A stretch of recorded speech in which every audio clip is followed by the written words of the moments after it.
Salut, c'est Bedin de Karbabitch et bienvenue dans ce nouveau micro-fourquet, le numéro 2 si mes calculs sont bons. Aujourd'hui le thème ça va être la densité. Densité, qu'est-ce que c'est? À quoi ça sert? Comment on la mesure? Ça peut être un sujet un petit peu compliqué à prime abord, mais en fait, pas tant que ça. On va voir ça tout de suite.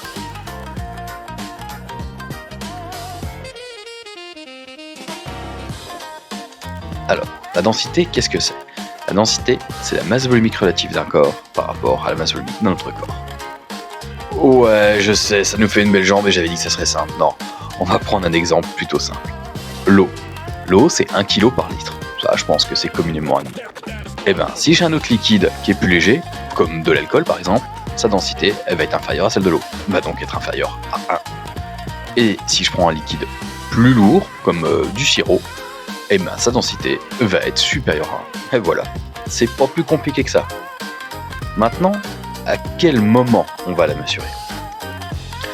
Moi par exemple, j'ai tendance à prendre ma densité après l'empâtage, après avoir fait le rinçage.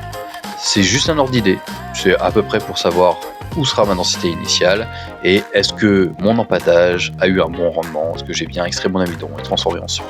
Voilà. Elle n'est pas spécialement obligatoire, mais pour moi, c'est un indicateur. Par contre, il y en a deux qui sont vraiment importants. C'est la densité initiale. La densité initiale, on va la faire après l'ébullition. Elle ressemble à celle de l'empâtage. La seule différence, c'est qu'on aura évaporé un peu d'eau. On aura une densité plus lourde, parce qu'il y aura le même taux de sucre, ou moins de volume d'eau. Donc ça, c'est une densité initiale. C'est celle-ci qui va nous servir de base pour le calcul de l'alcool.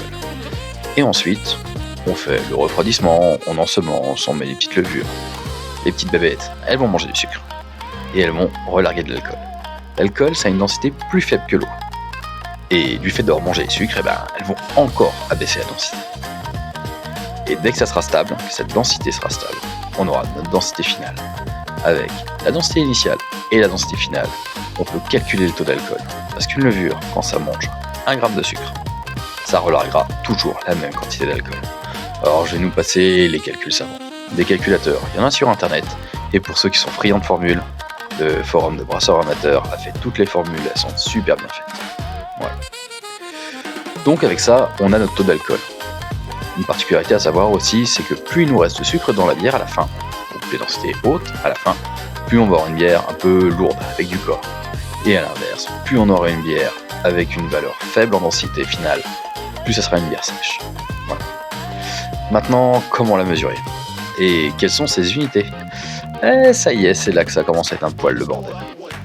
Alors des unités, il y en a plein. Il y a le degré plateau, il y a le degré Brix, la densité, le SG, Specific Gravity pour nos amis américains. Alors, si on veut pas trop se prendre la tête, en général, il faut décortiquer facilement. Le SG et la densité, c'est la même chose avec un facteur 1000. Les Américains, ils vont dire 1,03, la densité, on va dire 1030. Voilà, déjà ça, c'est fait. Ensuite, le Brix. Alors le Brix, c'est une unité assez intéressante parce qu'elle a été fabriquée pour les boissons sucrées. 1 degré Brix, c'est 1 g de saccharose dans 100 g de solution. Voilà, tout simplement. Le plateau, c'est une unité qui est utilisée aussi beaucoup dans le brassage et ça se considère en degré plateau, donc 11 degrés plateau, 13 degrés plateau. Voilà. Ensuite, comment on la mesure? Alors c'est toujours pareil, il y a plusieurs outils, ils sont tous plutôt efficaces, ils ont tous leurs avantages, leurs désavantages, après c'est chacun choisi. Alors, le premier qu'on voit souvent quand on est brasseur amateur, c'est le densimètre à flotteur. Un densimètre à flotteur, ça ressemble à ça. C'est un tube en verre, premier désavantage, ça casse. Avec une échelle, et on la voit pas très bien, voilà, avec une échelle qu'on va plonger dans une éprouvette plein de mou, de bière, peu importe ce qu'on mesure.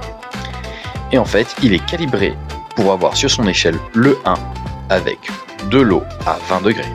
Donc typiquement,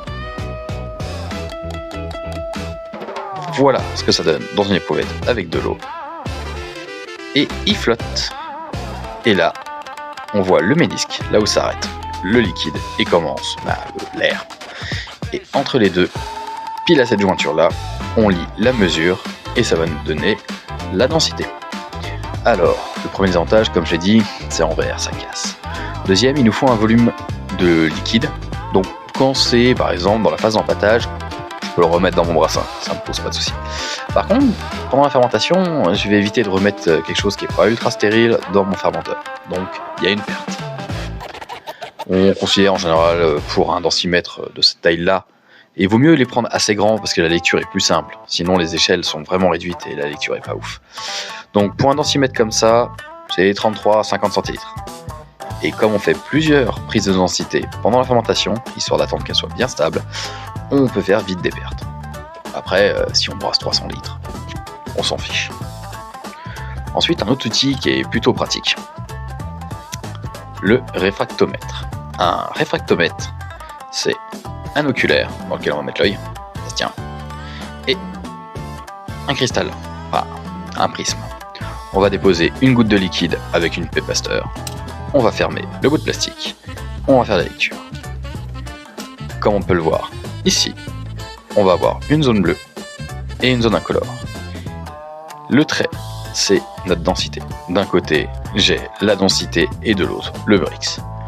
Sachant que chaque unité peut être convertie de l'un à l'autre, toujours pareil, on trouve des convertisseurs sur internet si on a besoin.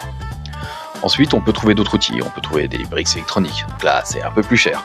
Ça peut être très pratique, mais pour un brasseur amateur qui fait des petits volumes, c'est pas forcément le mieux. Après, un outil qui est assez pratique, c'est tout ce qui est tilt ou des e-spidle. C'est des flotteurs qu'on va mettre dans notre mou. Donc généralement, c'est plutôt dans notre fermenteur qu'on va le mettre.